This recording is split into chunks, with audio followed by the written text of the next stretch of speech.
मौनी अमावस्या पर महाकुंभ में हुए हादसे के बाद से योगी सरकार एक्शन मोड में दिख रही है। फिलहाल हम उस जगह पे मौजूद हैं जहां पर मंगलवार की देर रात हादसा हुआ था और देखते ही देखते कुल 30 लोगों की मौत हो गई थी, जबकि 60 से अधिक जो लोग थे वो जख्मी हो गए थे। फिलहाल इस घटना को गंभीरता से लेते हुए योगी सरकार की ओर ने बेहद सख्त एक्शन लिया है। और फिलहाल देखिए योगी सरकार के योगी आदित्यनाथ के निर्देश पर जो आला अधिकारी है, आप देखिए उस वॉच टावर पर उत्तर प्रदेश की जो डीजीपी हैं प्रशांत कुमार के साथ साथ अवनीश अवस्थी और इस मेले के जो प्रभारी हैं विजय किरण आनंद के साथ जो तमाम आला अधिकारी हैं वो इस वक्त वॉच टावर पे मौजूद हैं। और यहाँ पर किस तरीके से भगदड़ मची, क्या कुछ हुआ, उसको लेकर वो जानकारी दे रहे हैं और जानकारी ले रहे हैं। तो निश्चित तौर पे चूंकि अब 3 फरवरी को अमृत स्नान होना है बसंत पंचमी के अवसर पर, तो ऐसे में आगे फिर से इस तरीके की स्थितियां न बने, इस तरीके के हालात न बने, भगदड़ जैसी कोई घटना न हो, इसको रोकने को लेकर किस तरीके की रणनीति बनाई जाए। फिलहाल इसको लेकर जो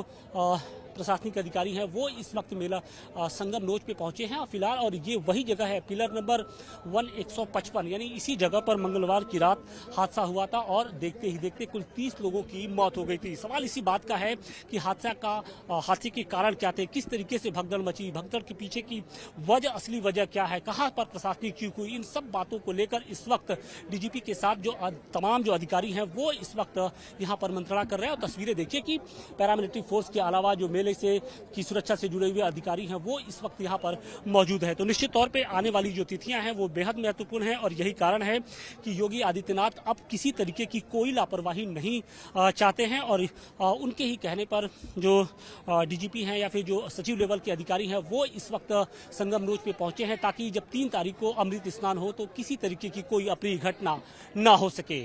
मौनी अमावस्या को महाकुंभ क्षेत्र में हुए हादसे के बाद हालात कितने बदले हैं, मंगलवार की रात हुई भगदड़ के बाद तस्वीरें कितनी बदली हैं, इसी बात की पड़ताल के लिए हम इस वक्त संगम क्षेत्र के उस जगह पर मौजूद हैं जहां पर यह हादसा हुआ था, यानी भगदड़ की स्थिति हुई थी। सबसे पहले वो तस्वीरें हम आपको दिखाने की कोशिश कर रहे हैं कि ये वही मैदान है, पिलर नंबर 155 के आसपास का ये वही मैदान है जहां पर मंगलवार की रात जो दर्शनार्थी थे वो यहाँ पर सोए हुए थे अमृत स्नान के लिए। लेकिन अचानक रात 1:30 बजे के आसपास भीड़ आती है और सामने जो आप बैरिकेडिंग देख रहे हैं उसको तोड़ते हुए अचानक आगे बढ़ जाती है और इसके बाद हालात बदल जाते हैं।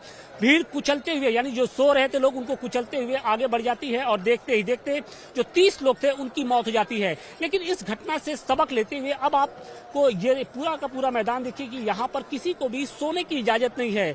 लोग आ रहे हैं और इनको यहाँ से तुरंत निकाल दिया जा रहा है। कुछ जो लोग हैं वो स्नान के बाद यहाँ पर कुछ देर बैठ रहे हैं और कपड़े बदलने के बाद वो वापस चले जा रहे हैं, क्योंकि यहाँ पर किसी को भी अब सोने की इजाजत नहीं है। प्रशासन नहीं चाहता है कि किसी तरीके की कोई अप्रिय घटना हो।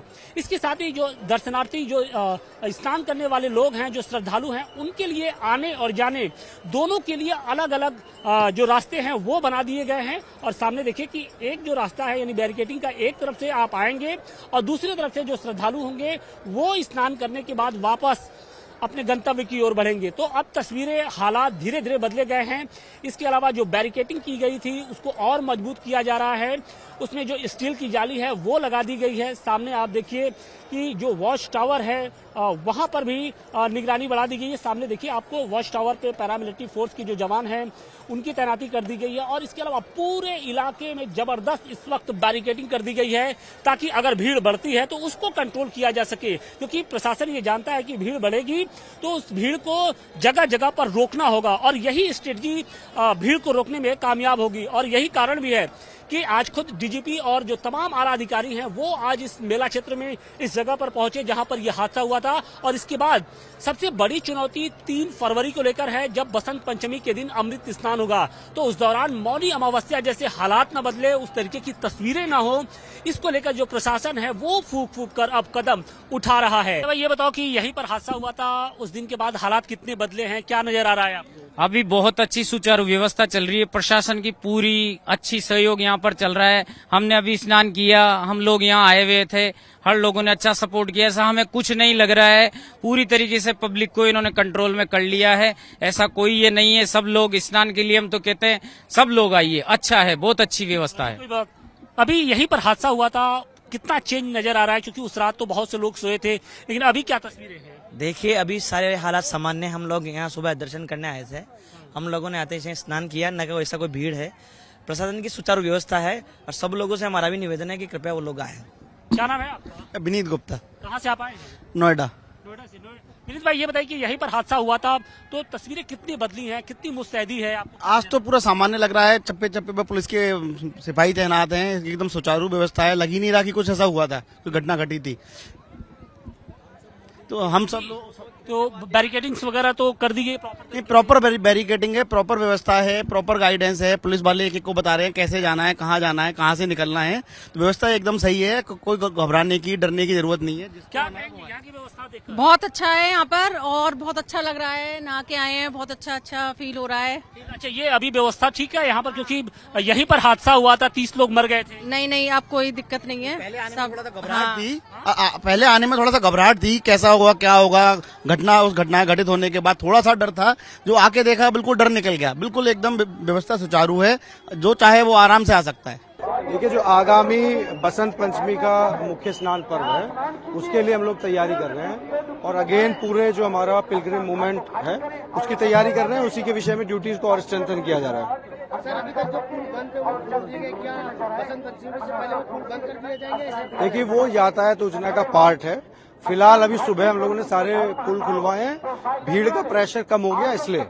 लेकिन बसंत पंचमी से पहले अगेन जो हमें जोनल प्लान लागू करने के लिए जैसे पुल बंद कराने होते हैं, खुलवाने होते हैं, उसी अनुसार करवाएंगे। सर, मुख्यमंत्री ने कहा है कि वीआईपी कल्चर बंद करेंगे और गाड़ियां नहीं आने देंगे परिसर में। ऑलरेडी हम लोगों ने निर्देशों के क्रम में ये डिसाइड किया हुआ है कि जैसे 29 तारीख को कोई वीआईपी मूवमेंट अलाउड नहीं था, इसी प्रकार 3 तारीख को भी कोई वीआईपी मूवमेंट अलाउ नहीं होगा। लगातार पब्लिक आ रही है सर, जो भीड़ है वो देखी जा रही है, ऐसे में क्या कुछ व्यवस्थाएं की जा रही है किसी तरह? देखिए, वो पब्लिक के आने के उद्देश्य से सारी ड्यूटी हमारी चौकन्नी है और ड्यूटी लगी हुई है। हम लोग गियर्ड अप हैं, आप देख भी रहे हैं कि हमारी जो व्यवस्था है, जगह जगह पे ड्यूटी पॉइंट्स हैं और क्राउड को मैनेज किया जा रहा है।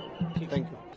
देखिए, पूरी जो हमारा डिप्लॉयमेंट है उसे और मजबूत किया जा रहा है और हम लोग जो हमारा मूवमेंट है, जिन जिन पॉइंट पे ज्यादा भीड़ का कंसंट्रेशन होता है उन पे और एडिशनल ड्यूटीज लगा रहे हैं, जिससे कि सुगमता से सभी के दर्शन हो पाए। अपनों को ढूंढने के लिए लोग मर्चरी हाउस में पहुंचे हुए हैं और यहाँ पर 1-2 लोग नहीं, तकरीबन 1 दर्जन के अधिक लोग जो है यहाँ पर पहुँचे हुए हैं और आप तस्वीरों में देख सकते हैं।